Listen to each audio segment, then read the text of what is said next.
Hello guys, আজকে যেহেতু রবিবার ছুটির দিন, এই জন্য আমরা আজকে একটু বিরিয়ানি দিয়ে টিফিন করে নেবো। এ কি, এ তো সিম সেদ্ধ মুড়ি। কোনো ব্যাপার না, বিরিয়ানির নাম করে খেয়ে নেবো। আজকে যেহেতু রবিবার ছুটির দিন, সেই জন্য আমাদের নিজের একটা আড্ডাখানা তৈরি করবো।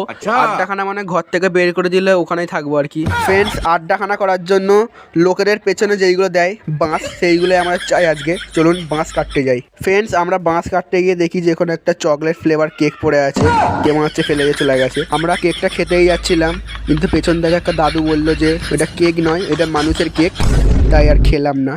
আমরা বাঁশটা কাটতেই যাচ্ছিলাম, তখন দাদু আবার পেছন থেকে বললো যে আজকে বাঁশ কাটিস না, নাহলে তোরই পেছনে বাঁশ ঢুকে যাবে। তাই আর কোনো রিস্ক নিলাম না। তাই আমরা পেছনে বাঁশ কাটার ভয়ে দাদুকে টাটা বলে ঘরের দিকে রওনা দিলাম। ফ্রেন্ডস, কেন জানি না মনে হচ্ছে আজকে আমি ঘরে গিয়ে সত্যি সত্যি বাঁশ খাবো। ফ্রেন্ডস, আমি ঘরে গিয়ে বাঁশ খাই, তোমরা আমাকে একটা সাবস্ক্রাইব করে দাও।